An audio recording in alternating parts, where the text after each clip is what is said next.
प्रतिपाद्या जय जय स्वसंवेद्या आत्मरूपा देवा तुझी गणेशू सकलार्थमती प्रकाशू म्हणे निवृत्ती दासू अवघारी जोजी जयांचे केली स्मरण होय सकल विद्येचे अधिकरण तेची बंधू श्रीचरण श्री गुरूंचे ते नमस्कारुणी आता पांडुरंगा करू प्रथम नमन दुसरे चरण संतांच्या त्यांच्या कृपाधानी कथेचा विस्तारू बाबाजी सद्गुरू दास तुका माझ्या वडिलांची मिरासी गा देवा माझ्या वडिलांची मिरासी गा देवा माझ्या वडिलांची मिरासी गा देवा माझ्या वडिलांची मिरासी गा देवा माझ्या वडिलांची मिरासी गा देवा माझ्या वडिलांची मिरासी गा देवा माझ्या वडिलांची मिरासी गा देवा माझ्या वडिलांची मिरासी गा देवा तुझी चरण सेवा पांडुरंगा चरण सेवा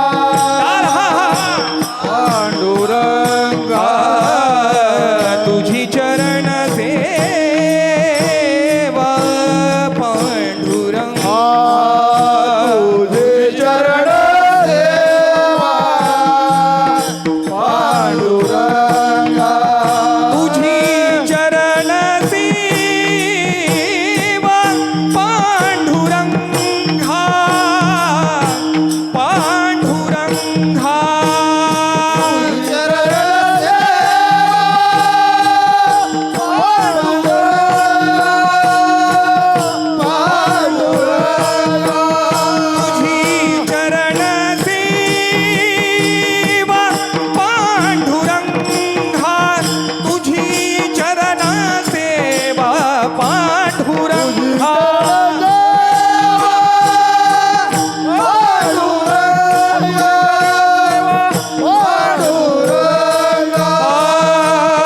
उपवास पारणे राखिला दारवंत उपवास पारणे राखिला दारवंत उपवास पारणे राखिला दारवंत उपवास पारणे राखिला दारवंत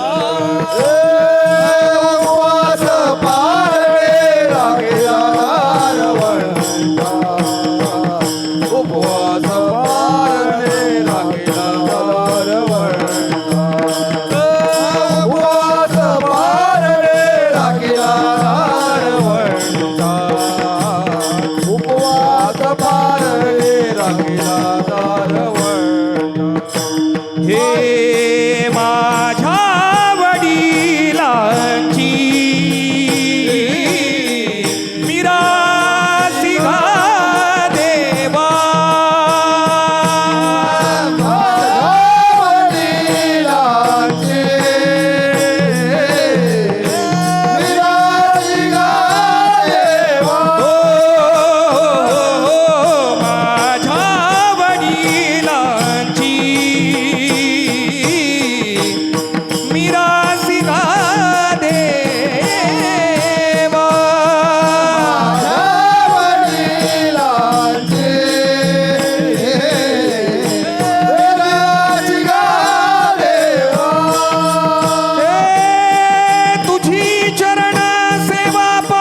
माझ्या वडिलांची मिरासिका देवा तुझी चरण सेवा पांडुरंगा आम्ही घ्यावे तुझे नाम आम्ही घ्यावे तुझे नाम तुम्ही आम्हा द्यावे प्रेम ऐसे निवडले मुली संती बैसोनी सकली.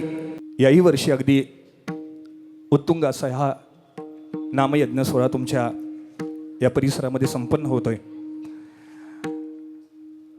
या अभंगाचं विश्लेषण संप्रदायाच्या पद्धतीनं वर्णन पाहायला गेलं तर वास्कर परंपरेमध्ये, देहूकर परंपरेमध्ये, आजरेकर फड परंपरेमध्ये किंवा जे अन्य पंढरपुरामध्ये फड परंपरा आहे, हा अभंग जगद्गुरु तुकोबरायांचा 4 चरणाचा असून प्रेमकलह प्रकरणातील आहे. प्रेमकलह याचा अर्थ देवाशी केलेलं प्रेमाचं भांडण. या अभंगामध्ये जगद्गुरु तुकोबराय भगवंताच्या दारामध्ये उभे आहेत आणि भगवंताच्या दारामध्ये उभे राहून भगवंताशी वाद करतात, संवाद करतात, देवाशी भांडतात.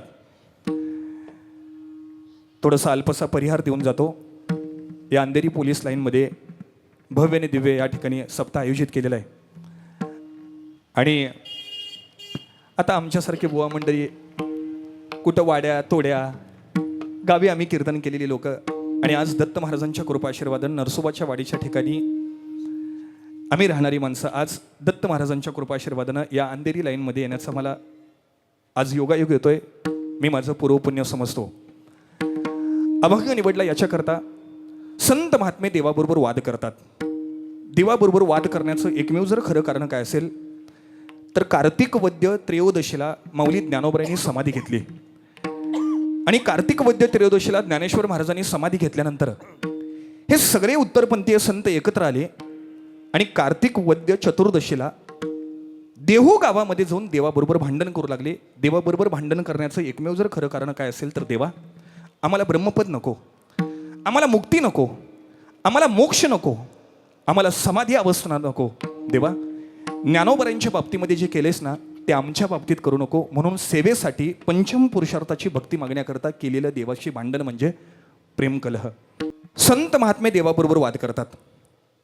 वारकरी संप्रदायाचा विचार करायला गेला तर संत महात्म्याने कोणाकोणाबरोबर वाद केला आणि वारकरी परंपरा सांगते देवाबरोबर भांडायचं असेल, देवाबरोबर बोलायचं असेल, देवाबरोबर संवाद साधायचा असेल तर असं सांगितलंय म्हणे अनंत जन्माची पुण्याई असल्याशिवाय देवाबरोबर बोलू शकत.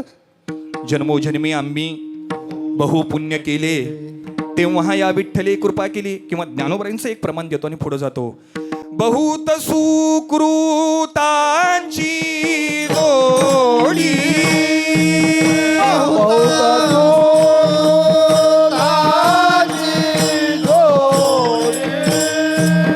बहुत सुकृतांची जोडी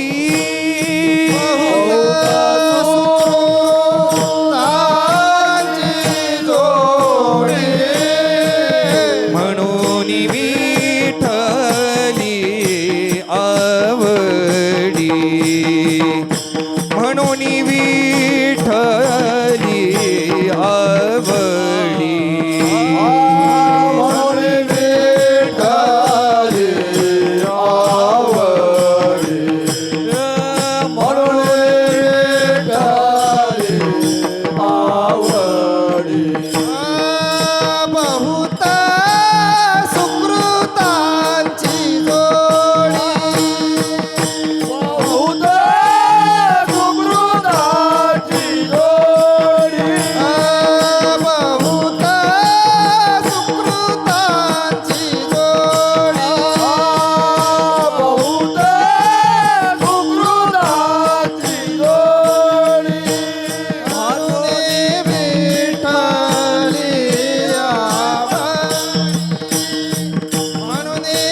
त्याच्याकरता अनंत जन्माचे पुण्य यायला लागते.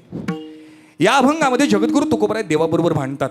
देवा, या ज्ञानोबरायांना समाधी देऊन या वारकरी संप्रदायावर घात केलास रे देवा.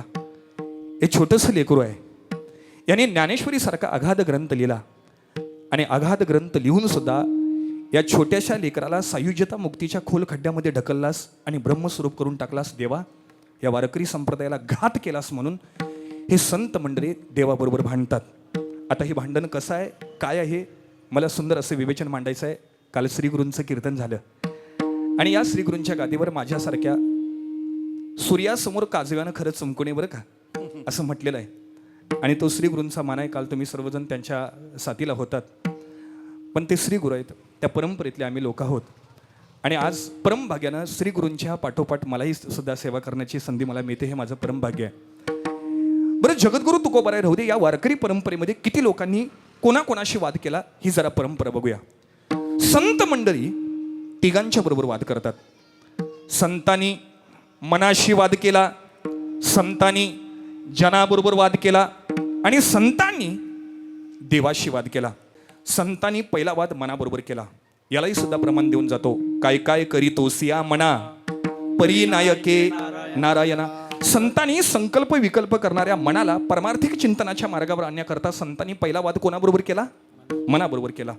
संत महात्मे जनाबरोबर वाद करतात.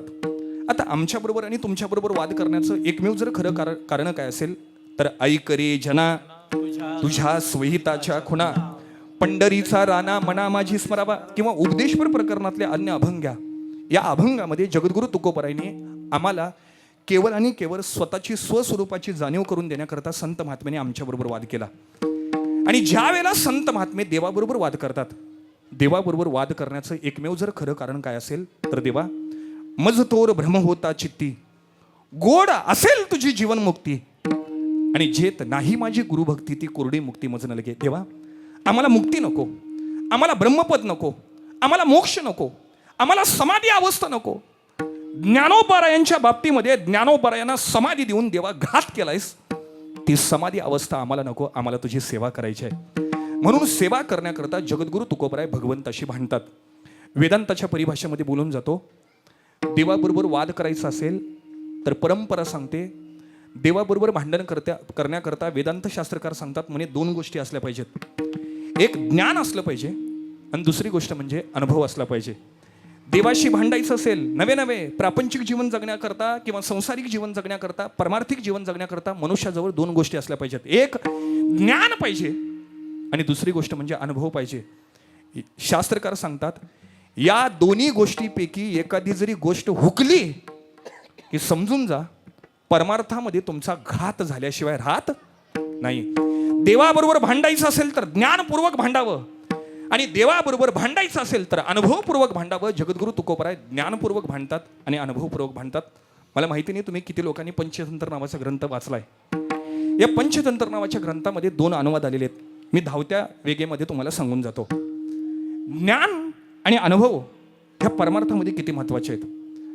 पंचतंत्रकार सांगतात म्हणे 3 पंडित आहेत आणि या 3 पंडितांनी वेदांताची पदवी घेतली वाराणसीमध्ये. माझ्याबरोबर बोलत राहा. पंडित किती आहेत? 3. कशाची पदवी घेतली? वेदांताची पदवी घेतली. निघाले कुठून? वाराणसीवरून. मला माझ्या प्रश्नाचे उत्तर द्या. अगदी वेळेस सोडतो बरं का कीर्तन. हा मलाही बरं वाटतं. हे 3 शास्त्र पंडित आहेत. या 3 शास्त्र पंडितांनी वेदांताची पदवी घेतली आणि वेदांताची पदवी घेऊन वाराणसीवरून निघाले. वाराणसीवरून निघाल्यानंतर मध्ये सरोवर लागला. सरोवर याचा अर्थ आमच्या भाषेमध्ये कोल्हापुरी भाषेमध्ये त्याला नदी म्हणतात. तुमच्या गावाला नदी आहे का हो?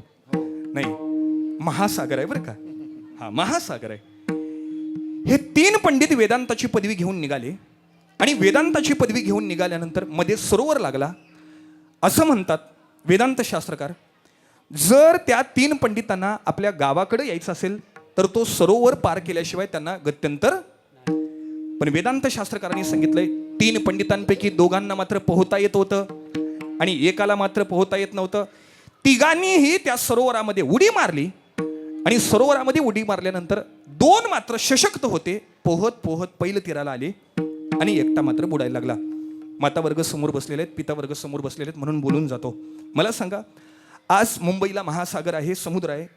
तुम्ही फेरपटका मारण्याकरता जुहू बीचवर गेला तर तुमच्यासमोर कुणीतरी एक महात्मा बुडायला लागलेला आहे, एखादा व्यक्ती बुडायला लागलेला आहे, माणुसकी धर्म म्हणून काय करता हो?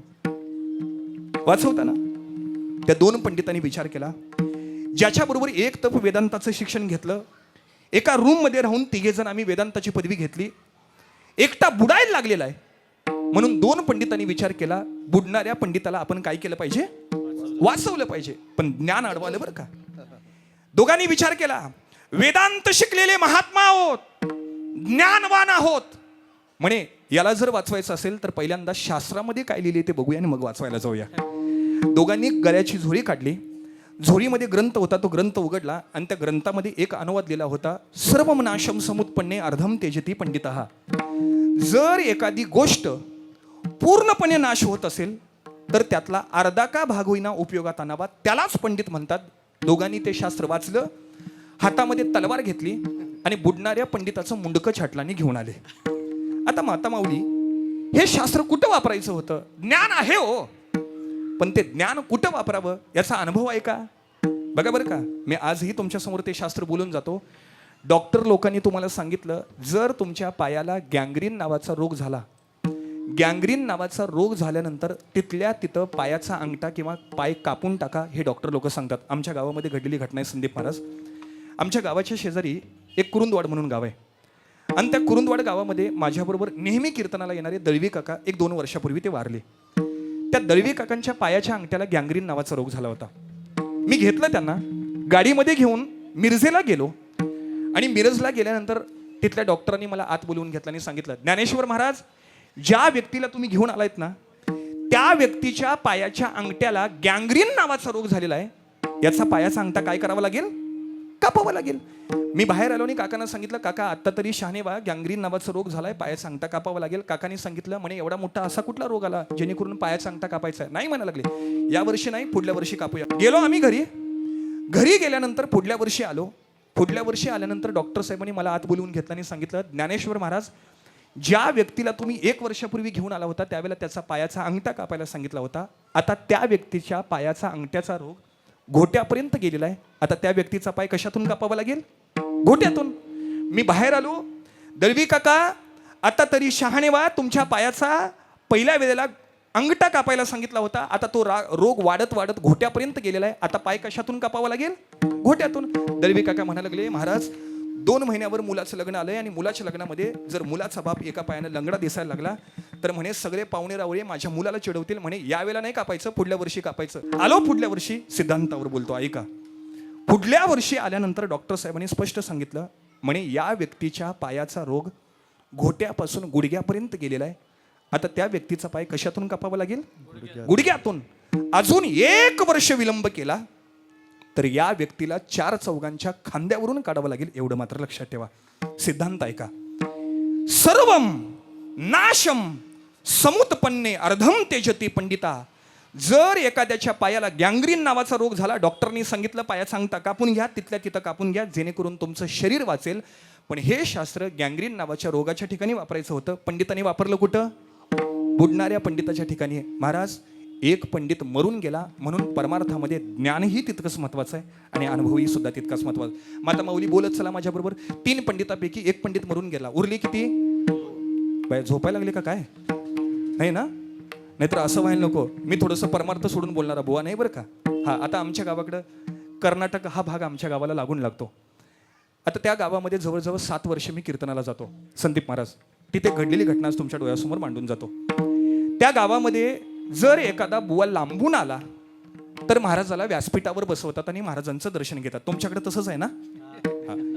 मी गेलो कर्नाटकामध्ये, माझं कीर्तन संपलं. कीर्तन संपल्यानंतर मला व्यासपीठावर बसवलं, सगळे साधक मंडळी यायला लागले, दर्शन घेऊ लागले. पण त्या गावाकडे परंपरा आहे, तुमच्या गावाकडे परंपरा आहे की नाही बोलून जातो, पण तिथली लोक महाराजाचं दर्शन घेत असताना महाराजाच्या पायावर दक्षिणा ठेवतात. तुम्ही ठेवा म्हणून बोलत नाही बरं का, नाहीतर तुम्ही म्हणाल महाराज पाकिट तो पाकिट घेतोय आणि 5-10 रुपयाची अपेक्षा करतोय असं म्हणायला नको. सगळे लोक यायला लागले, कुणी माझ्या पायावर 5 रुपये ठेवतं, 10 रुपये ठेवतं, 20 रुपये ठेवतं. पण त्याच गावामधली 70 वर्षाची म्हातारी तरा पळत आली आणि माझ्या पायावर 500 रुपयाची नोट ठेवली. बुवा मला एकच अभंग आठवला, उजळले भाग्य आता अभगी चिंता वारली. महाराजाला 500 रुपयाची नोट बघितल्यानंतर किती आनंद होईल. 500 रुपये घेतले, चोपदार मामाने विचारलं, म्हणे ही आई याच गावची आहे का? नाही म्हणायला लागली, तुमच्याच आईसारखे, बोला तिच्याबरोबर. त्या आजीबाईच्या हाताला धरलं आणि मी विचारलो, आई एक प्रश्न विचारायचा आहे तुला. सगळे 5 रुपये 10 रुपये 20 रुपये 30 रुपये ठेवतात, तू बरं 500 रुपयाची नोट का ठेवली याचं उत्तर दे. ती म्हातारी काय बोलली माहिती आहे का? आजही सांगताना माझ्या अंगावर काटा येतो. म्हातारी म्हणायला लागली, म्हणे बुवा तुला म्हणून सांगतो, कुणाला सांगू नको. एवढे दवाखाने केले, पुण्याला गेलो, मुंबईला गेलो, कोल्हापूरला गेलो, सातारा गेलो, सगळे दवाखाने फिरले. म्हणायला लागले कुठल्याच दवाखान्यातला गुण आला नाही, पण तुझ्या कीर्तनात बसलो, डुलका लागला ती शेवटीच उठले म्हणायला लागली, म्हणून 500 रुपयाची नोट दिली. आता तुम्हाला डुलका लागावा याच्याकरता नाही बरं का. आता जरा हसरे चेहरे दिसल्यानंतर मलाही सुद्धा असं वाटायला लागले पहाटे 4 वाजूपर्यंत कीर्तन करावं. नाही बरं का, वेळेस सोडतो. म्हणून परमार्थामध्ये जीवन जगणाऱ्या माणसाकडं 2 गोष्टी असल्या पाहिजेत. एक ज्ञान पाहिजे आणि दुसरी गोष्ट अनुभव पाहिजे. म्हणून या 3 पंडितापैकी एक पंडित मरून गेला, उरले 2 पंडित. हे 2 पंडित हनुमंतरायांच्या मंदिरामध्ये आले. पंचतंत्र नावाचा ग्रंथ काय सांगतो ऐका. हनुमंतरायाच्या मंदिरामध्ये वास्तव्य केल्यानंतर त्याच गावातली एक कुलवान स्त्री दररोज हनुमंतरायांचं दर्शन घेण्याकरता यायची आणि तिनं 2 पंडिताकडे बघितलं आणि ती म्हणायला लागली, माऊली तुम्ही ज्ञानवान आहात, तेजवान आहात, आज सायंकाळी आमच्या घरी एक वेळेचं जेवण जेवण्याकरता, भोजन जेवण्याकरता या. त्या दोघांनी काय सांगावं माहितीये का? म्हणायला लागले, आई आज तुमच्या घरी आम्ही जेवायला येतो, पण ज्या अन्नामध्ये कांदा नाही, लसूण नाही, असं अन्न आम्ही काय करतो, खातो. ती माता माऊली म्हणायला लागली, माऊली काळजी करू नका, ज्या अन्नामध्ये कांदाही नाही, ज्या अन्नामध्ये लसूणही नाही, असं आम्ही सुंदर अन्न पदार्थ करतो, पण काळजी करू नका. ते 2 पंडित सांगितल्या वेळेप्रमाणे त्या माऊलींच्या घरी आले. तिनं घोंगडी हातरली, घोंगडीच्या समोर केळीचं पान वाढलं आणि महाराष्ट्रामध्ये एक फेमस अन्न पदार्थ आहे, ते बोलून जातो, तुमच्याकडे आंबोलीच म्हणतात ना. त्या माता माऊलीनं ज्याच्यामध्ये कांदाही नाही आणि लसूणही नाही असा आंबोलीसारखा पदार्थ बनवला आणि दोघांच्या पात्रामध्ये वाढला. मी संदीप महाराज बोलून जातो, जर माझ्यासारखा बुवा असता तर जाग्यावर 10 आंबोरे खाल्लं असतं बरं का. पण त्या 2 पंडितांनी विचार केला, म्हणे ज्ञानवान आहोत, वेदांत शिकलेले शास्त्र पंडित आहोत, पहिल्यांदा खायच्या आधी शास्त्रामध्ये काय लिहिले ते बघूया आणि मग खायला जाऊया. दोघांनी गळ्याची झोरी काढली, ग्रंथ उघडला आणि ग्रंथ उघडल्यानंतर त्या ग्रंथामध्ये एक अनुवाद लिहिला होता, छिद्रेषु बहुला अनर्था भवन्ति. ज्या ठिकाणी छिद्र आहे त्या ठिकाणी मनुष्याचा नाश झाल्याशिवाय राहत नाही. दोघांनी आंबोली उचलली. म्हणे शास्त्रामध्ये सांगितले एक छिद्र असेल तर सर्वनाश सांगितलेला आहे, या आंबोलीला छिद्र आहे. दोघांनी आंबोली टाकली आणि घराबाहेर पळाले. सिद्धांतावर बोलून जातो, हे शास्त्र कुठं वापरायचं होतं. जर तुम्ही पंढरपूरला गेला आणि पंढरपूरला गेल्यानंतर चंद्रभागेच्या पात्रामधून नावेतून प्रवास करत असताना जर तुमच्या नावेला एक छिद्र असेल तर काय होईल, नाव बुडेल ना. हे शास्त्र नावेच्या ठिकाणी वापरायचं होतं, पंडितांनी वापरलं कुठं, आंबोलीच्या ठिकाणी. असं सांगितलंय. म्हणे त्या गावातल्या लोकांनी यांना 10 दिवस पोटालाही सुद्धा घातलं नाही. म्हणून परमार्थामध्ये ज्ञानही महत्वाचं आहे आणि अनुभवही सुद्धा महत्वाचा आहे. म्हणून जगद्गुरु तुकोबराय देवाबरोबर भांडत असताना ज्ञानपूर्वक भांडतात आणि अनुभवपूर्वक भांडतात. याला प्रमाण देऊन पुढे जातो. हरी तुका म्हणे कोणी सांगे,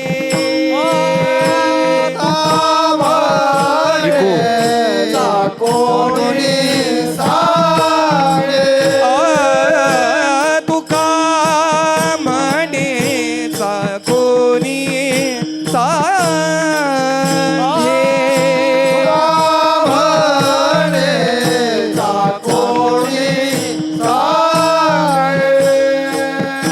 माझा अनुभव हे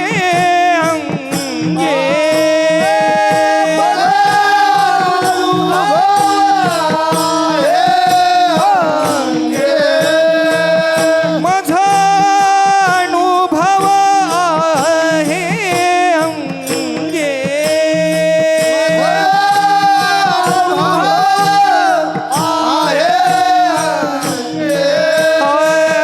ऐसे सुख वचनी आहे, ऐसे सुख वचनी आहे. सुख वचनी आहे, ऐके सुख वचनी आहे.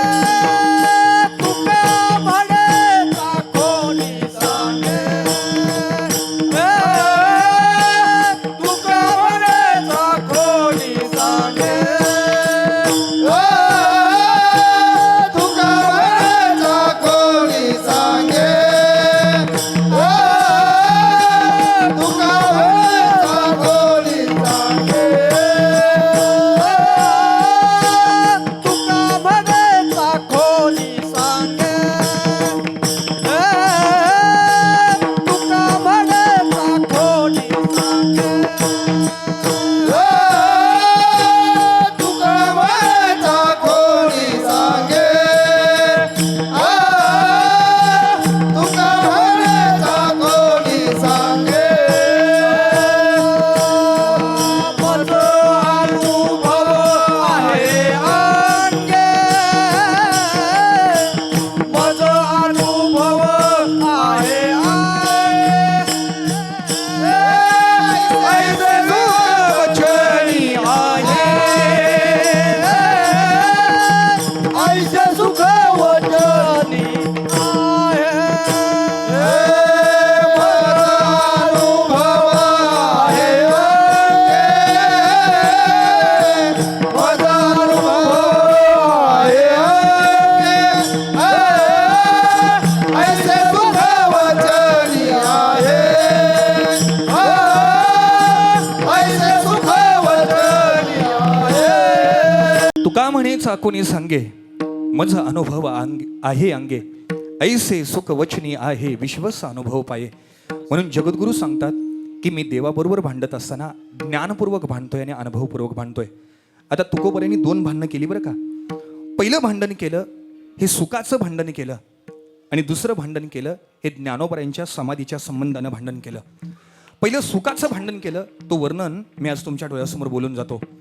म्हणे महिपती बुवा वर्णन करतात, जगद्गुरु तुकोबाराय भगवंताच्या दारामध्ये देवाकडे बघावं. जगद्गुरु तुकोबाराय भगवंताकडे बघतात आणि भगवंतानं जगद्गुरु तुकोबारायांच्याकडे बघावं. तुकोबाराय देवाकडे बघतात आणि सगळ्या सृष्टीकडे बघतात आणि जगद्गुरु तुकोबारायांच्या अंतकरणामध्ये समस्या निर्माण होते. देवा तू मात्र आनंद घनायस, देवा तू मात्र सुख घनायस, तू आनंद आहेस, अद्वैत आहेस, नित्य आहेस, निरामय आहेस. आणि देवा या पृथ्वी तलावर जन्माला घालत असताना या जीवाला दुःख देऊन का जन्माला घातलास ही समस्या निर्माण झाली. मातावर्ग पितावर्ग समोर बसलाय म्हणून आज तुमच्या पायाला स्पर्श करून बोलतो, जर कोणाच्या आयुष्यामध्ये समस्या निर्माण झाली, दुःख निर्माण झालं, तर काही लोक काय करतात, त्या समस्येला कवटाळून बसतात आणि स्वतःचं आयुष्य संपवून टाकतात बरं का. मी एक वाक्य बोलून जातो, जर तुमच्या आयुष्यामध्ये समस्या निर्माण झाली तर समस्येचं कारण शोधायचं, कधी जीवाला ते बेतून घ्यायचं नाही. जगद्गुरु तुकोबारायांच्या अंतकरणामध्ये समस्या निर्माण झाली. जगद्गुरु तुकोबाराय देवाकडे बघतात आणि संपूर्ण सृष्टीकडे बघितल्यानंतर जगद्गुरु तुकोबारायांच्या जीवनामध्ये एक प्रश्न निर्माण होतो, देवा तू मात्र सुख घनायस, सर्व सुखाचे आगर बापर कुमा. देवा तू मात्र सुख घनायस आणि या पृथ्वी तलावर जन्माला घालत असताना आम्हाला दुःख देऊन का जन्माला घातलास. एक वाक्य बोलून जातो, समस्या निर्माण झाली की त्याच्या कारणाचा शोध घ्यायचा.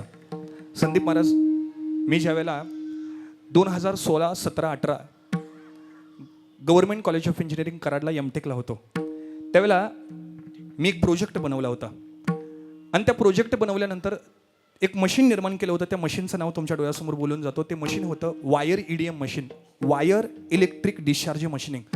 म्हणजे केसाच्या आकाराच्या वायरनं असे भले मोठे लोखंडाचे वर्कपीस कापले जायचे. समस्या निर्माण झाली की त्या समस्येचं निराकरण कसं करायचं मी या सिद्धांतातून शिकलो बरं का. ते मशीन बनवलं, सुंदर असं मशीन बनवलं, पण दुर्दैवाची गोष्ट परीक्षा यायला 2 दिवसावर मशीन बंद पडायला. काय अवस्था झाली असेल माझी. मशीन बंद पडल्यानंतर मी माझ्या गाईडकडे गेलो आणि गाईडांना सांगितलं, साहेब 2 दिवस परीक्षेला राहिलेत, मशीनमध्ये काहीतरी बिघाड झालेला आहे, काहीतरी समस्या निर्माण झालेली आहे, प्लीज काहीतरी मला मदत करा. त्या माझ्या गाईडांनी सांगितलं, म्हणे 2 वर्ष काय करत होता, आता आम्ही काहीही करणार नाही, नापास झाला तर तू तुझ्या ह्याच्याकरता आम्हाला विचारायला यायचं नाही. पण आमच्या सरांनी आम्हाला एक सांगितलं, म्हणे पुण्यामध्ये डॉक्टर जयकांत पाटील नावाचे एक शास्त्रज्ञ आहेत, डॉक्टर आहेत, त्यांनी या मशीनवर काम केलेलं आहे, तिथं तू जा आणि तिथं गेल्यानंतर मशीनमध्ये काय बिघाड झालाय ते तुला सांगतील.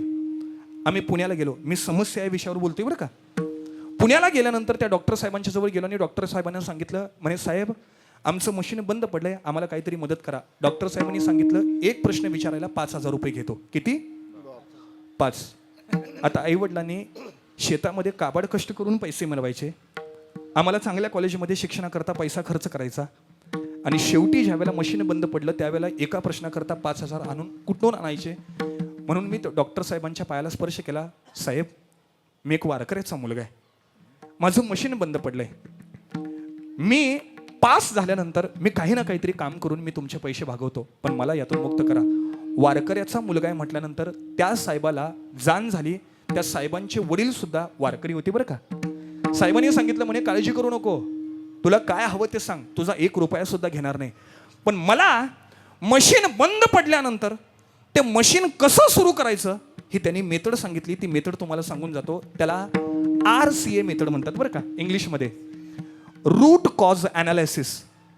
देर are three types of the root cause analysis. First one is lower level analysis, second one is higher level analysis and last one is root cause analysis. Root याचा अर्थ मूळ, कॉज याचा अर्थ कारण, आणि अनालिसिस म्हणजे पडताळणी करणं. मशीन बंद का पडलंय याचं मूळ कारण शोधल्याशिवाय मशीनचं आपल्याला सोल्युशन मिळणार नाही. म्हणून ही 3 मेथड वापरली. आता मराठीमध्ये बोलून जातो हे 3 मेथड कसं वापरतात. जरा मग आता वर्ग मला उत्तर द्या. तुम्हाला ताप आल्यानंतर तुम्ही डॉक्टरकडे जाताय की इंजिनियरकडे जाता? डॉक्टरकडे जाता. डॉक्टरकडे गेल्यानंतर पहिल्यांदा डॉक्टर टेटस्कोप घेतात, चेक करतात, हृदयाचे ठोके चेक करतात. त्याच्यानंतर थर्मामीटर तुमच्या जिभेखाली ठेवतात. ही सगळी प्रोसिजर पूर्ण झाल्यानंतर तुम्हाला 2 दिवसाच्या गोळ्या देतात. तुमचं वरवरचं कारण बघितलं आणि तुम्हाला गोळ्या दिला, याला म्हणतात लोअर लेवल अनालिसिस. वरवरचं कारण बघितलं आणि तुम्हाला काय दिलं? औषध दिलं. जर औषध देऊन सुद्धा जर तुमचा ताप कमी नाही आला तर डॉक्टर लोक पुढची प्रोसिजर वापरतात. त्याला हायर लेवल अनालिसिस म्हणतात. काय करतात माहिती आहे का?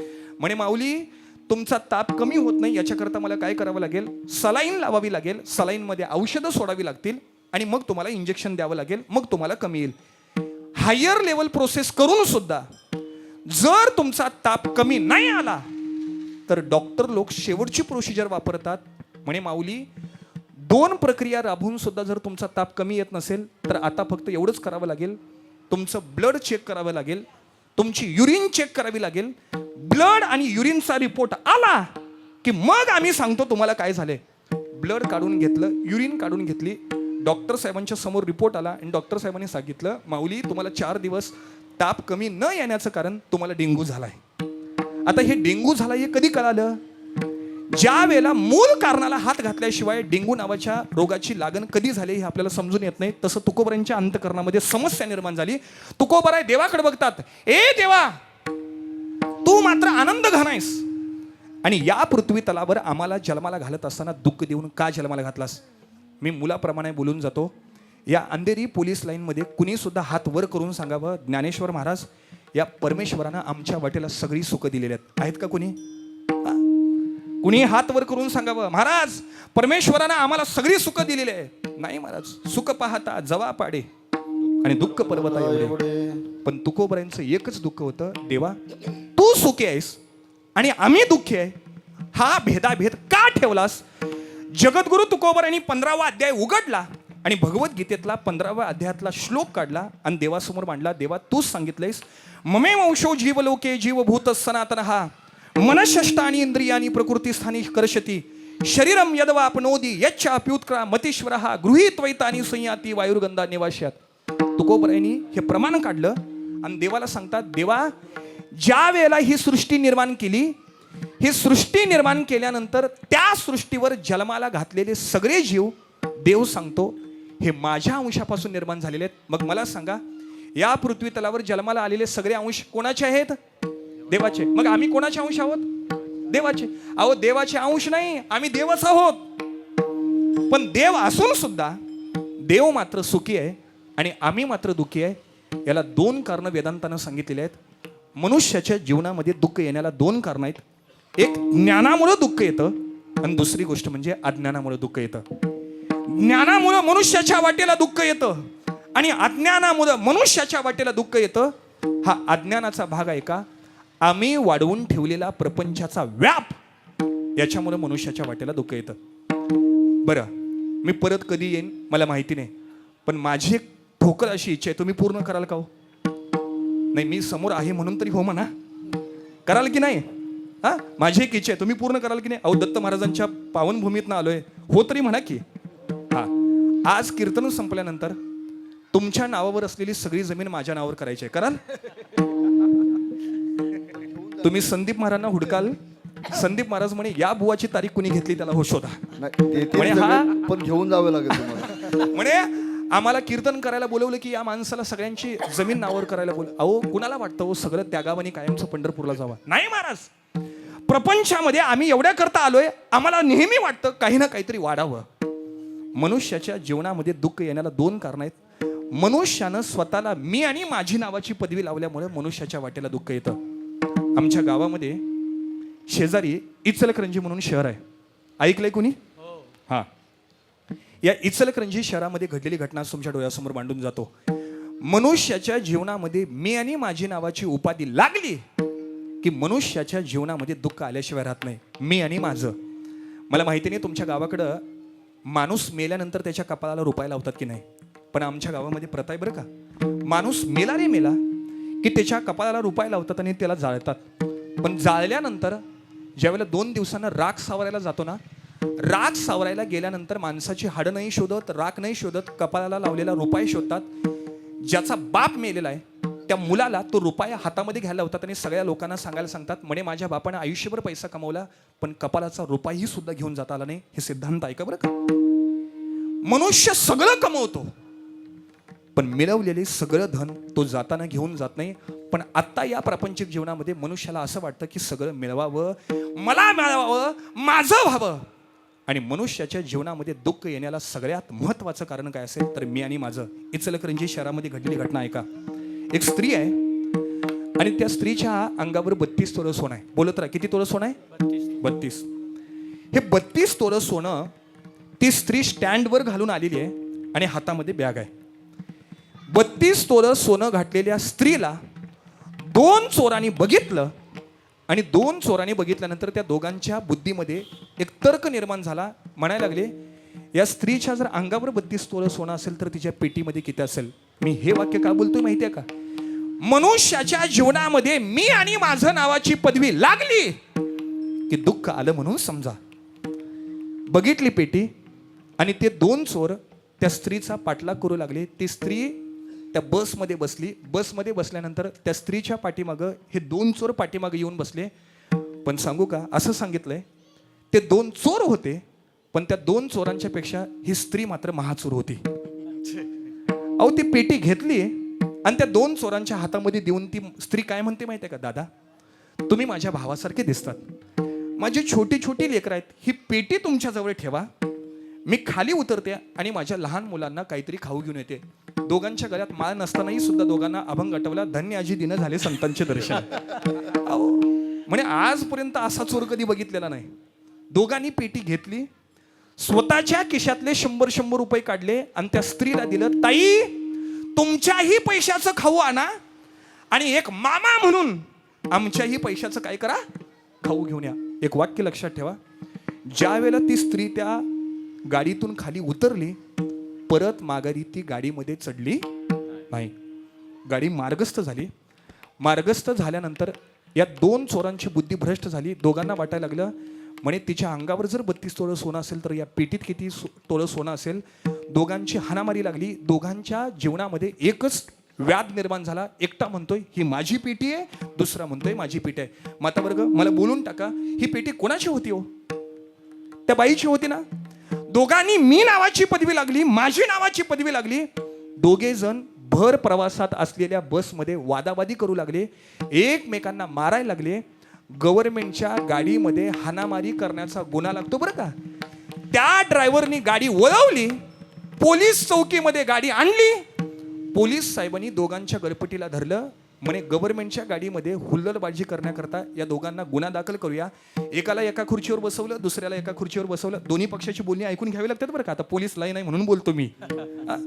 एकाला विचारलं, बाबा म्हणायला लागले या पेटीमध्ये तुझं काय? तू माझी पेटी म्हणतो ना, या पेटीत तुझं काय? पोलीस साहेबांनी विचारल्यानंतर त्यानं सांगितलं, म्हणे या पेटीमध्ये माझ्या बायकोच्या अंगावरचं 3 तोळ्याचं मंगळसूत्र आहे, माझ्या हातामधल्या 3 अंगठ्या आहेत, माझ्या लहान मुलाचे कपडे आहे. खरं बोलला की खोटं बोलला? मी आणि माझी नावाची पदवी लागली बरं का. म्हणे माझी पेटी आहे, याच्यामध्ये बायकोचं सोनं आहे, कपडे आहे, लहान मुलाचे कपडे आहेत, माझ्या हातातले अंगठे आहे. पोलीस साहेब म्हणायला लागले, तू सांगितल्याप्रमाणे त्याच्यामध्ये जर ऐवज असेल तर पेटी कोणाची? तुझी. दुसऱ्याला विचारलं, एका पक्षाला विचारलं तर दुसऱ्या पक्षाला विचारलं, म्हणे या पेटीमध्ये तुझं काय? तर तो म्हणायला लागला, 2 दिवसापूर्वी रिटायर झालोय, रिटायर झाल्यानंतर 55 लाखाचा फंड आलोय, तर सगळा त्यात आहे. खरं बोलला की खोटं बोलला? खोटं बोला. पोलीस साहेब म्हणायला लागले काही हरकत नाही माऊली, 55 लाख रुपये असतील तर ती पेटी तुझी. दोघांची परवानगी घेतली. उघडू का पेटी? उघडा म्हटल्यानंतर पोलीस साहेबांनी त्या पेटीचं लॉक तोडलं. पेटी उघडल्यानंतर आजही या धर्ममंडपाच्या गादीवर बोलतो, पेटी उघडल्यानंतर 13 वर्षाच्या मुलीला मारून टाकलेलं प्रेत होतं. 13 वर्षाच्या मुलीला मारून टाकलेलं प्रेत त्या दोघांनी बघितलं आणि 2 मिनिटापूर्वी माझं माझं म्हणणारे लांब पळायला लागले. सुटकाय का आता? दुसऱ्याच्या पेटीवर मी आणि माझी नावाची उपाधी लागल्यावर मनुष्याच्या जीवनामध्ये किती दुःख येतं याचा सिद्धांत आहे का? पोलीस साहेबांनी दोघांच्या गलपटीला धरलं. 13 वर्षाच्या मुलीवर अत्याचार करून मारून टाकलेली केस फाईल केली. न्यायालयामध्ये नेलं आणि न्यायालयामध्ये जज साहेबांनी दोघांना जन्मठेपेची शिक्षा दिली. सिद्धांतावर बोलून जातो, दुसऱ्याची पेटी माझं म्हटल्यामुळे जर तुम्हाला जन्मठेपेची शिक्षा मिळत असेल तर विचार करा, आम्ही दररोज माझं म्हणतो, दररोज माझं म्हणतो. मग विचार करा मनुष्याच्या जीवनामध्ये किती दुःख यायला पाहिजे. म्हणून मी आणि माझी नावाची उपाधी लागली की मनुष्याच्या जीवनामध्ये दुःख येतं. म्हणून जगद्गुरु तुकोबाराय देवाबरोबर भांडतात.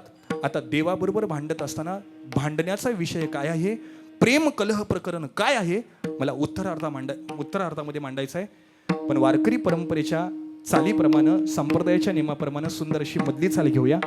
मधली चाल झाल्यानंतर विठोबा रुक्माईचं भजन होईल आणि झाल्यानंतर काही वेळेमध्ये मला चिंतन सेवेला पूर्णविराम द्यायचंय. म्हणा घ्यावे तुझे नाम, घ्यावे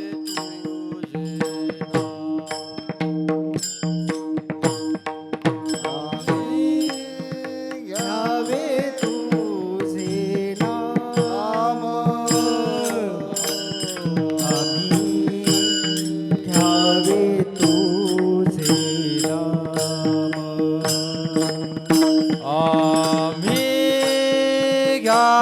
आम्ही घ्यावे तुझे,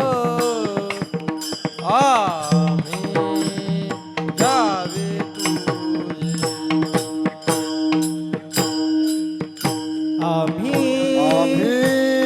घ्यावे तुझे नाम, आम्ही घ्यावे तुझे नाम. तुम्ही आम्हा द्यावे प्रेम, तुम्ही आम्हा द्यावे प्रेम,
संती पैसोनी सकळी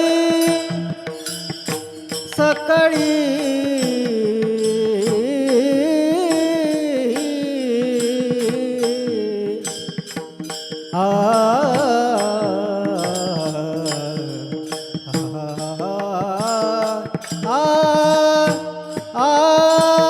संती पैसोनी सकळी सकळी सकळी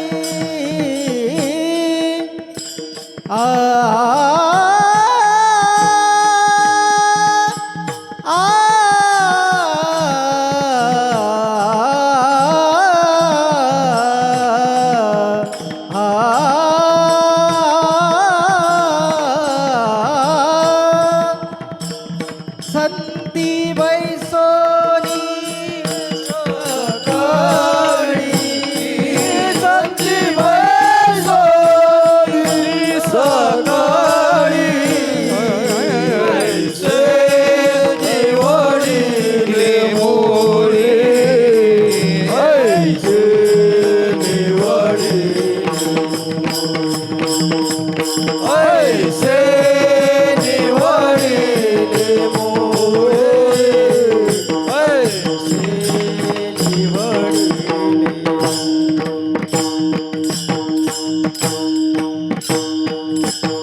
विठोबा रखुमाई आम्ही घ्यावे तुझे नाम आम्ही घ्यावे तुझे नाम तुम्ही आम्हा द्यावे प्रेम ऐसे निवडले मुरी संती बैसोनी सकळी.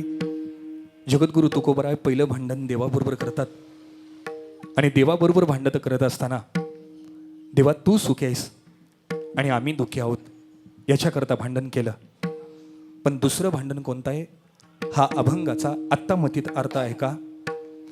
तुम्ही कुठल्या फडाचे आहात मला नाही माहिती, पण आपण सगळेजण दादासाहेब शिरवळकर फडाचे धोंडोपंत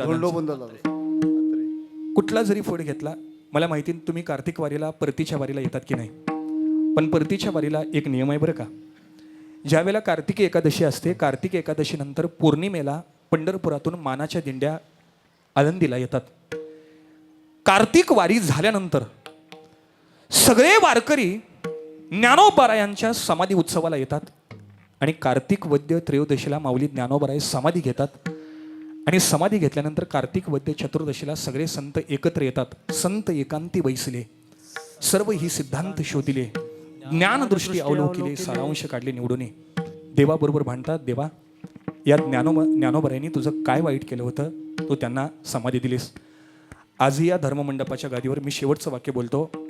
आज माझ्यासारख्या कीर्तनकाराला कोल्हापूर जिल्ह्यातून या मुंबई ठिकाणी येण्याकरता या धर्ममंडपाच्या गादीवर कीर्तन करण्याची मर्यादा जर कुणी घालून दिली असेल तर माझ्या ज्ञानोबारायांनी दिलेली आहे बरं का. या ज्ञानोबारायांनी वारकरी संप्रदायाकरता रक्ताचं पाणी केलेलं आहे महाराज. आज या ज्ञानोबारायांनी संपूर्ण समाजाचा त्रास सहन करून आज हा वारकरी संप्रदाय उभा केला. मी एक वाक्य बोलतो, ज्ञानोबारायांच्या रक्ताचा त्यागाचा हा संप्रदाय बरं का. ज्ञानदेवे रचला पाया उभारिले देवालया. काय कमी केले हो आम्हाला सांगा. हा काय ज्ञानोबारायांनी आम्हाला कमी केले. पण तरी सुद्धा ज्ञानोबारायांनी समाधी घेतली. पण समाधी घेण्यापूर्वीचा कालखंड तुम्हाला सांगतो आणि माझ्या चिंतनाला पूर्णविराम देतो. मला माहिती नाही तुमच्या गावाकडे मकर संक्रांतीचा सण साजरा करतात की नाही, पण मकर संक्रांतीच्या सणा दिवशी तुमच्या घरामध्ये पोळ्या करतात बघा, पूर्णाच्या पोळ्या. पण ज्ञानोबारायांची मकर संक्रांत ऐका, मला प्रेम कलह प्रकरणाकडे जायचं आहे. मकर संक्रांतीचा सण आहे आणि ज्ञानोबाराय मुक्ताईला म्हणतात, मुक्ताई मकर संक्रांतीच्या सणाच्या वेळेला मुक्ताई आम्हा भावंडांना तू काय करून घालशील. त्यावेळेला माझी आई म्हणते, दादा माझी आई जिवंत होती त्यावेळेला आम्हाला मांड तयार करून घालत होती. स्त्री वर्ग समोर बसलाय म्हणून मांड सांगतो. आपल्या भागाकडे मांड नाही करता येत. जास्त करून आळंदीला, जळगावला किंवा नाशिकला हातावर अशी मोठी पोळी करतात आणि त्याला मडक्यावर भाजावं लागतं, त्याला मांड म्हणतात. पण माझी मुक्ताई ज्ञानदादांना म्हणते, मी मांड करून घालते दादा, पण याच्याकरता सामुग्री लागते, पीठ लागतं, मडकं लागतं. तुम्ही ऐकतात ना सर्वजण, ऐका ज्ञानोबारायांच्या जीवनातला त्याग. ज्ञानोबाराय म्हणतात, मुक्ताई मी अलंकापुरीमध्ये जातो आणि अलंकापुरीमध्ये जाऊन मांड तयार करण्याकरता जी सामुग्री आहे ती सामुग्री गोळा करून येतो. साखरे महाराजांच्या मुखात आलेलं वाक्य ऐका. म्हणे ज्ञानोबाराय गळ्याला झोरी अडकवतात सोपान काका गळ्याला झोरी अडकवतात आणि अलंकापुरीमध्ये पहिल्या घरासमोर त्यांनी मागणं मागितलं. ज्ञानोबरायांनी झोरी घेतली आणि ज्ञानोबराय त्या व्यक्तीला म्हणतात, दादा माझ्या मुक्ताईला मांड तयार करून घालायचं आहे, एवढंसं पीठ देशील का रे दादा? धर्मानं वागणारं घर होतं बरं का. ज्ञानोबरायांना काय म्हणतात, दादा ज्ञाना कोणीतरी बाहेर पीठ वाढतेलं बघितलं तर आम्हाला सुद्धा संन्यासाचं पोर म्हणून हिणवतील. म्हणे ज्ञाना तू आतमध्ये ये, एवढंसं पीठ घे आणि कोणी बघायच्या आत निघून जा. ज्ञानोबरायांनी आत यावं, एवढंसं पीठ ज्ञानोबरायांच्या झोरीमध्ये टाकावं आणि झोरीमध्ये टाकल्यानंतर ज्ञानोबराय बाहेर घेऊन जातात. त्या क्षणी वारकरी संप्रदायामध्ये ज्ञानोबरायांना सगळ्यात त्रास देणारा कोणी जर महात्मा असेल तर त्याचं नाव म्हणजे विसोबा खेचर. हे नंतरचं नाव आहे बरं का, पण त्यांच्या पूर्वीचं नाव जर काय होतं तर विसोबा चाटे म्हणतात त्यांना. हे विसोबा चाटे ज्ञानोबरायांच्या समोर आले आणि ज्ञानाकडे बघितलं. ए ज्ञाना, अरे संन्यासाचं पोर म्हणून हिणवतात, आई वडिलांनी देहांत प्रायश्चित घेतला. अरे संन्यास धर्म स्वीकारून सुद्धा गृहस्थ आश्रम स्वीकारणारा तुझा आई बाप, हे मान्य आहे का? आई बापांनी हेच केलं आणि आता तुम्ही सुद्धा हेच करताय. ज्ञानोबरायांच्या गळ्याची झोरी काढली, रस्त्यावर झोरी पाडली आणि ज्ञानोबरायांच्या डोळ्या देखत सगळं पीठ रस्त्यावर सांडलं. काय विचार करा ज्ञानोबरायांची अवस्था झाली असेल. पण ज्ञानोबराय जे खरांची व्यंकटी सांडो तया सत्कर्मी रती वाढो, भूता परस्परे पडो मैत्र जीवांचे. ज्ञानोबराय फाटलेली झोरी एकत्र बांधतात आणि दोन्ही हाताने पीठ सावरण्याचा प्रयत्न करतात.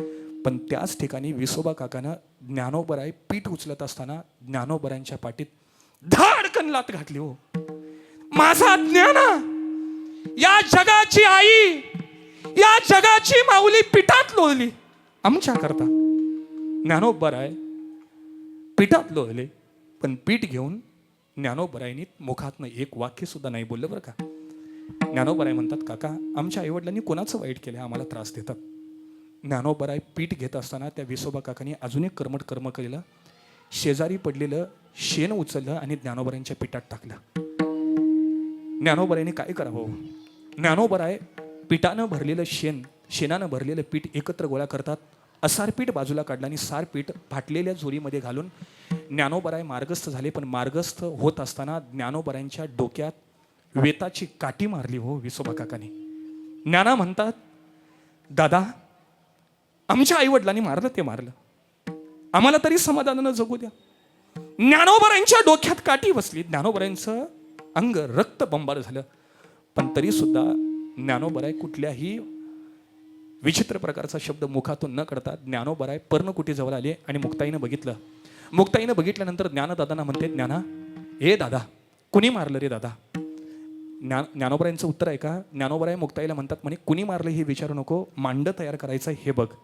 मुक्ताईच्या समोर झोरी उघडली. झोरी उघडल्यानंतर शेणानं भरपडलेलं पीठ मुक्ताईने बघितलं आणि डोळ्यातून अश्रू बाहेर पडले. दादा मारलं ते मारलं, पण पिठात शेण पण ओतलं की रे दादा, मांड कसं तयार करू? ज्ञानोबराय म्हणतात, असार पीठ बाजूला काढ, सार पीठ घे आणि मांड तयार कर. मुक्ताईनं ते मांड्याचं पीठ घेतलं, एवढीशी पोळी केली. पण मुक्ताई म्हणते, दादा याला भाजण्याकरता मडकं लागतं. मडकं लागतं म्हटल्यानंतर माझे सोपान काका उठल्याने ज्ञानदादांना म्हणू लागले, दादा चल म्हणायला लागले आपण कुंभारवाड्यामध्ये जाऊया आणि मडकं घेऊन या. मुक्ताई म्हणायला लागली, दादा वारकरी संप्रदाय करता तुम्ही थोडा मार खाल्ला, मला थोडा खाऊ द्या. आजही या ज्ञानोबरायांनी मार कशा करता खाल्ला असेल तर ही आमच्यासारखी लेकरं अभिमानानं महाराष्ट्रामध्ये जगावी याच्याकरता ज्ञानोबरायांनी मार खाल्लाय महाराज. आजही सुद्धा माझ्या अंगावर काटा येतो. एक एक शब्द माझ्या मुखातून बाहेर पडत असताना हा सगळा ज्ञानोबरायांच्या रक्ताचा त्याग आहे बरं का महाराज. ज्ञानोबराय म्हणतात, मुक्ताई नको जाऊ, समाजातली लोक कर्मठ आहेत ग. पण मुक्ताई धाडकन उठली आणि अलंकापुरीमध्ये जाऊन कुंभार दादाच्या घरासमोर जाऊन आपलं वस्त्र समोर करून कुंभार दादाला म्हणते, दादा माझ्या भावंडांना मांड तयार करून घालायचं आहे, एक छोटंसं मडकं दे. ते पण धर्मानं वागणारं घर होतं. कुंभार दादा म्हणायला लागले, हे मुक्ताई पुढे नको राहू, पाठीमागच्या दाराला ये, एक मडकं उचल आणि पडदशी निघून जा. मुक्ताईनं मडकं उचललं, वस्त्रामध्ये गुंडाळून घेतलेले माघारी पळते. माघारी पळत असताना जो ज्ञानोबरायांच्या जीवनात अपराध घडला तोच अपराध मुक्ताईच्या जीवनात घडला. तेच विसोबा चाटे मुक्ताईच्या समोर आले, मुक्ताईच्या केसाला धरलं आणि रस्त्यावर माझ्या जगाच्या आईला लोळवलं. माझी मुक्ताई रस्त्यावर लोळली. पण लोळल्यानंतर असं सांगितलंय वारकरी परंपरेमध्ये, जर मुक्ताईच्या मुखातनं एक वाक्य जरी तोंडातून वाईट पडलं असतं, जाग्यावर गतप्राण झाला असता, एवढी मुक्ताईच्या मुखात ताकद होती. पण मुक्ताईनं काही न बोलता, दादा काय आमच्या आई वडिलांनी वाईट केले, आम्हाला त्रास देता. मुक्ताई उठली आणि थाडकन परत येऊन ज्ञानोबरांच्या गळा भेट घेऊन रडायला लागली, दादा आमच्या आई वडिलांनी कोणाचं वाईट केलंय, हे लोक त्रास देतात आम्हाला. मी आजही सांगू का, आजही या धर्ममंडपाच्या गादीवर आम्हाला कीर्तन करत असताना आजही अंगावर काटा येतो, आजही आम्ही काटा घेऊन बोलतो, आजही ज्ञानोबरांच्या समाधीच्या सोहळ्या दिवशी आम्ही आनंदीमध्ये रडून भजन करतो. हा खरा ज्ञानोबरांचा उपकार आहे आमच्यावर. पण त्यावेळेला मुक्ताई म्हणते, दादा त्यानं मडकं फोडून टाकलं रे. ज्ञानोबरांचं वाक्य ऐका. ज्ञानोबराय म्हणतात, मुक्ताई त्यानं तुला मारलं, पण तू काही वाईट बोललीस का? संत तुझी जाना जगी दया क्षमा त्याची अंगी. आज आपल्या घरातल्या मुलाला, बाहेरच्या शेजारच्या मुलाला 4 लाथा घातल्या असत्या तर त्या मार खाल्लेलाचा बाप म्हणतो, म्हणे 4 लाथा घालून आलायस की नाही. पण ज्ञानोबराय म्हणतात, मुक्ताई ही क्षमा करणारं घर आहे, हा क्षमा करणारा संप्रदाय नाही. मुक्ताई मडकं फुटलं ना, म्हणे माझ्या पाठीवर मांड भास. आत्ता ज्ञानोबरायांचा आणि वारकरी संप्रदायाचा खरा इतिहास आहे का? ज्ञानोबरायांनी दोन्ही गुडघे जमिनीवर टेकवले, दोन्ही खोपर जमिनीवर टेकवले, पोटामध्ये योग अग्नी निर्माण केला. ज्ञानोबरायांची पाठ लाल झाली आणि मुक्ताईनं एवढंसं मांड ज्ञानोबरायांच्या पाठीवर टाकलं. पाठीवर टाकल्यानंतर योगशास्त्राचा अभ्यास करणारे लोकांना माहिती असेल, पोटामध्ये योग अग्नी निर्माण केल्यानंतर ज्ञानोबरायांची पाठ लाल भडक झाली. मुक्ताईनं मांड टाकल्या टाकल्या असं सांगितलंय, संपूर्ण अलंकापुरीमध्ये विजांचा कडकडाट झाला. साधं सुधं मांड नाही, आदिशक्ती मुक्ताईनं भाजलेलं मांड आहे. पण दुर्दैवाची कथा सांगून जातो, ज्या वेळेला मांड भाजलं त्या मांड्याचा वास संपूर्ण अलंकापुरीमध्ये सुटला. हो, छोट्याशा आईनं भाजलेलं मांड होतं. पण दुर्दैवाची कथा, पहिला जर कोणाच्या नाकात गेला असेल तर ज्या वैरी आहे तो विसोबा काकाच्या नाकात गेला. आता विसोबा काका गप बसेल का हो? भली मोठी वेताची घातली आणि काठी घेतली आणि ज्ञानोबरायांना मारण्याकरता पर्णकुटीकडे शिरला. पर्णकुटीच्या बाहेर येऊन विसोबा काकांनी दोन्ही टाचा वरती केल्या, पर्णकुटीच्या झावळ्या बाजूला केल्या आणि त्या विसोबा काकांनी त्या झावळ्यातून आत लक्ष घातलं. 8 वर्षाची मुक्ताई ज्ञानोबरायांच्या पाठीवर मांड भासते हे बघितलं आणि विसोबा काका थरथर थरथर कापायला लागला. एक प्रमाण देऊन जातो, नवे हा सामान्य महिमा संतांचा. समोर मांड भाजत असलेलं बघितलं आणि विसोबा काका लटलट कापायला लागला. जाणीव झाली, म्हणे 2 तासापूर्वी या पोरांना मारलं, ही पोरं पाठीवर मांड भाजतात, दैवी शक्ती आहे. मांड तयार झाले हो, माझ्या आईनं भाजलेलं. 4 भाग केले. मुक्ताईनं ज्ञानोबरायांना 1 मांड दिलं, निवृत्ती दादांना दिलं, सोपान काकांना दिलं आणि 1 मांड्याचा तुकडा आपण मुलांना मांड कसं देतो, असं गुंडाळा करून देतो ना पोळी, तशी मुक्ताईनं पोळीचा गुंडाळा केला. 1 घास खाल्ला. बाहेर असलेल्या विसोबा काकानं त्या पर्णकुटीची ताटी फोडली आणि मुक्ताईच्या हातातली उष्टी पुरी खायला लागला. वैरी. त्यावेळेला मुक्ताईच्या मुखातनं एकच शब्द बाहेर पडावा, अरे हात खेचरा. काय बोलली मुक्ताई? हात खेचरा. पहिलं नाव विसोबा चाटे होतं आणि मुक्ताईनं उपदेश केल्यानंतर विसोबा काकाचं नाव पडलं विसोबा खेचर.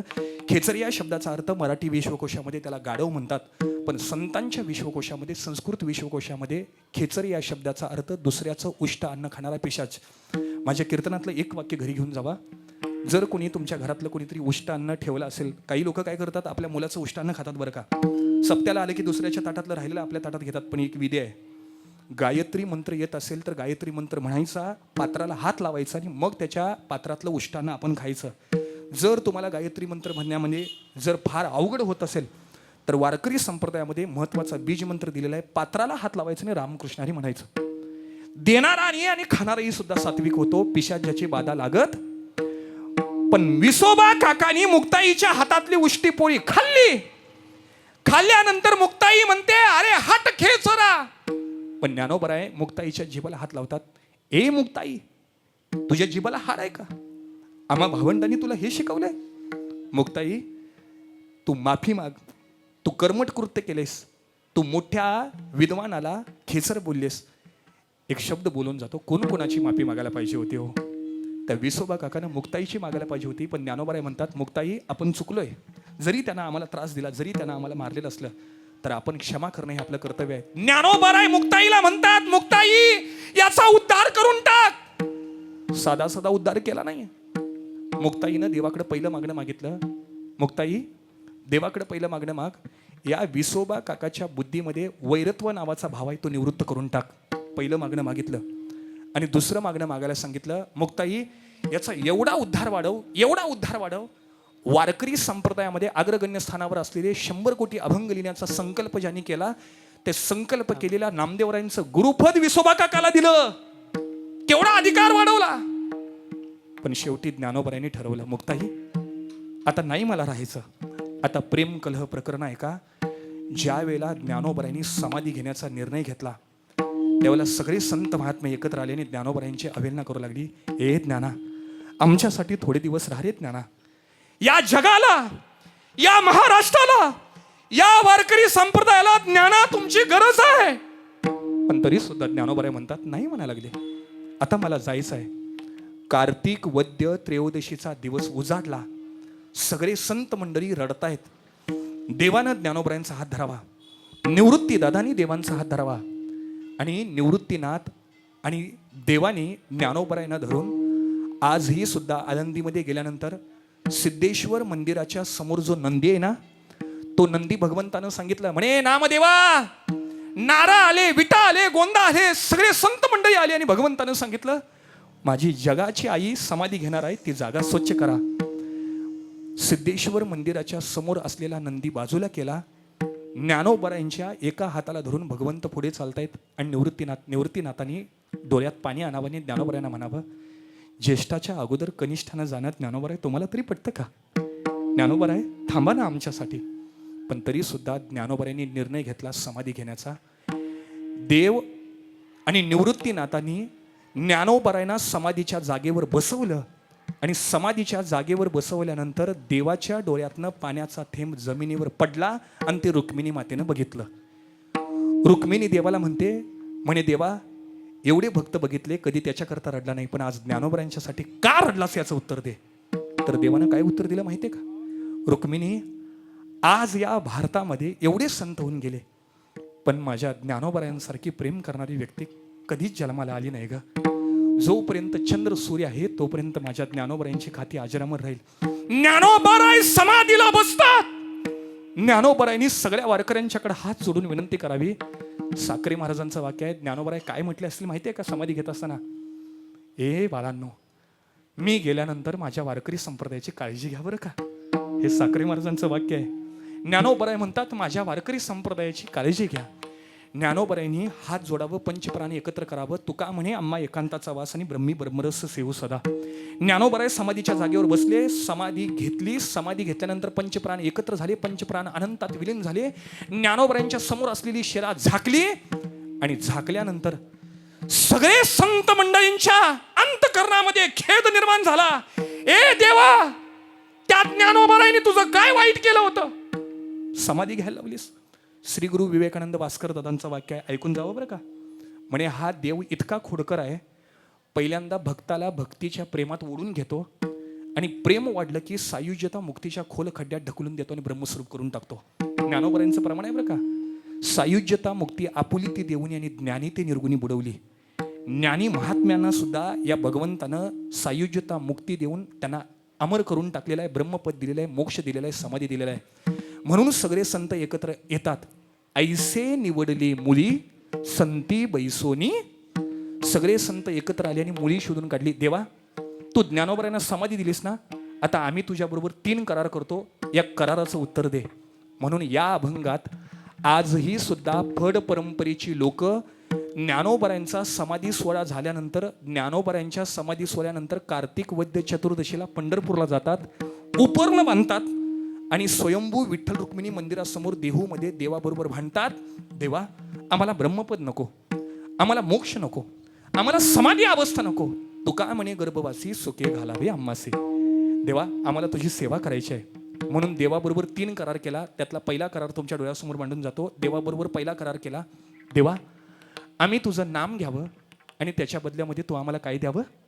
प्रेम द्या. प्रेम सुख देई, प्रेम सुख देई, प्रेमाविन नाही. सदा माझे डोळी जडू तुझी मूर्ती रकमाईच्या पती सोयरिया.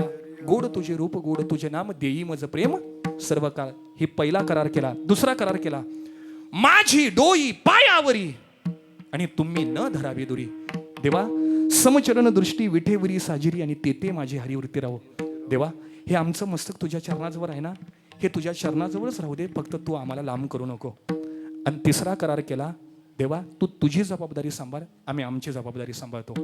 आम्हाला मोक्ष नको, पण तुझी सेवा करण्याकरता आम्ही परत एकदा जन्माला येऊ, पण तुझी सेवा करू. याला म्हणतात पंचम पुरुषार्थाची भक्ती किंवा ज्ञानोत्तर भक्ती.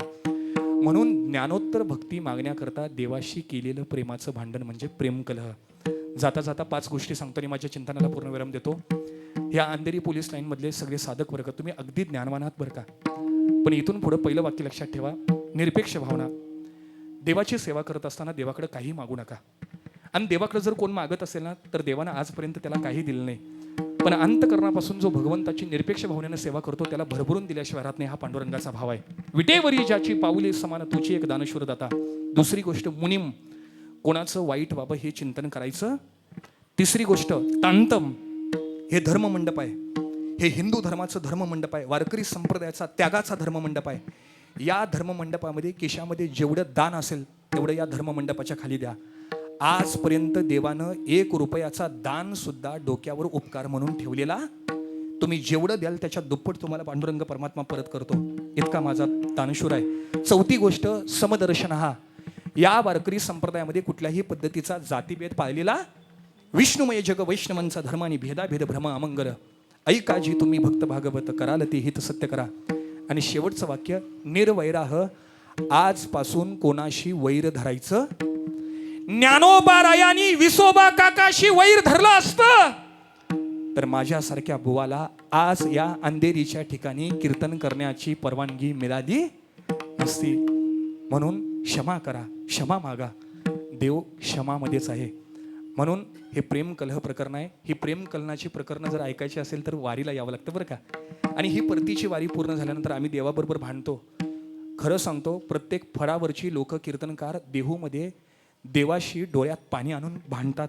देवा ज्ञानोबऱ्यानं जशी समाधी दिली ना तशी आम्हाला देऊ नको, आम्हाला तुझी सेवा करायची आहे.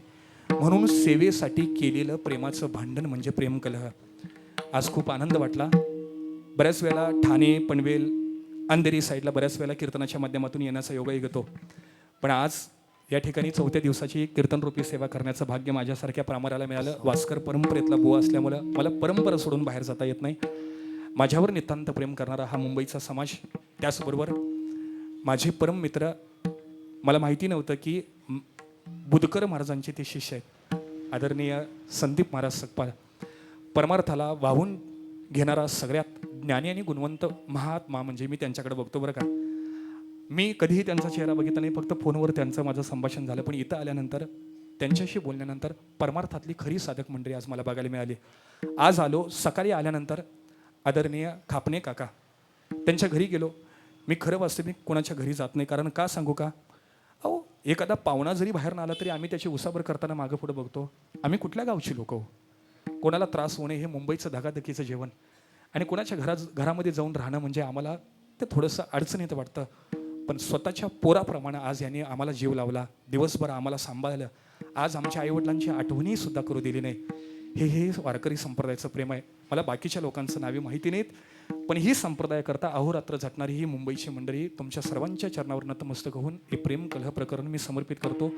बोलता बोलता संप्रदायाच्या विरुद्ध चुकीचा शब्द माझ्या जर मुखातून गेला असेल तर मला माफ करा बरं का. पण जे सत्य साच खरं बोललो ते माझ्या श्रीगुरूंचं आहे, परंपरेचं आहे. झालेली सेवा तुम्हा सर्वांच्या चरणावर नतमस्तक होऊन समर्पित करतो. भगवान शंकराच्या समवेत असलेले 4 मृदंगाचार्य, गंधर्वा समान असणारे गायनाचार्य, त्याचबरोबर अगदी सुंदर साऊंड सिस्टीम लावली. ज्ञात अज्ञात जे लोक या धर्ममंडपाच्या खाली सहकार्य करतात सगळ्यांच्या चरणावर सेवा समर्पित करतो आणि सेवेला पूर्ण विराम देतो. आम्ही घ्यावे तुझे नाम, तुम्ही आम्हा द्यावे प्रेम. ऐसे निवडले मुली संती बैसोनी सकळी, माझी डोई पायावरी तुम्ही न धरावी दुरी. ऐसे निवडले मुली संती बैसोनी सकळी, तुका म्हणे केला खंड दोघांचा विठ्ठला. ऐसे निवडले मुली संती बैसोनी सकळी. म्हणा शेवटची चाल.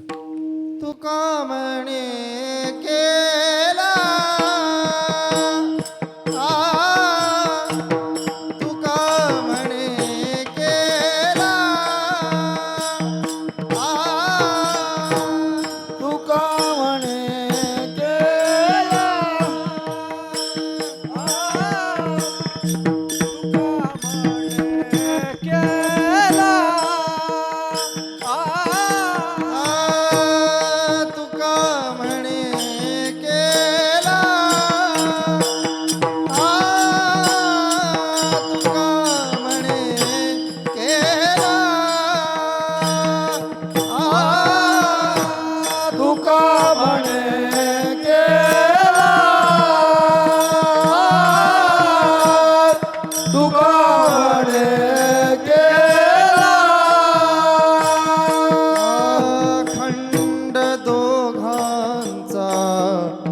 विठ्ठला खंड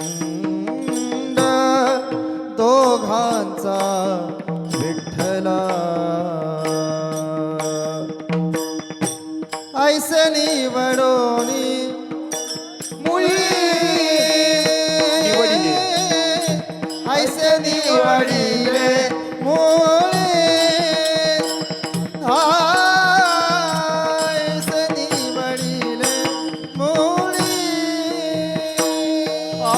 खंड दोघांचा विठ्ठला खंड दोघांचा विठ्ठला ऐसे निवडिले मुळी ऐसे निवडिले मुळी ऐसे निवडिले मुळी ती बैसोनी सकळी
संती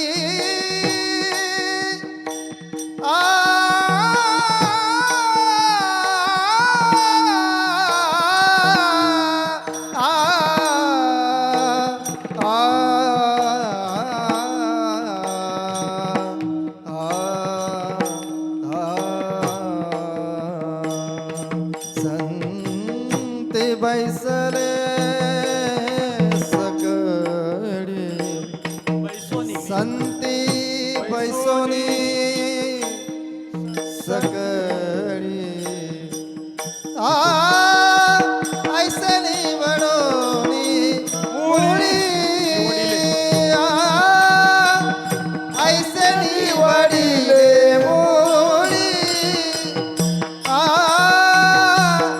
ऐसे निवडिले मुळी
जय जय विठ्ठल जय विठ्ठल जय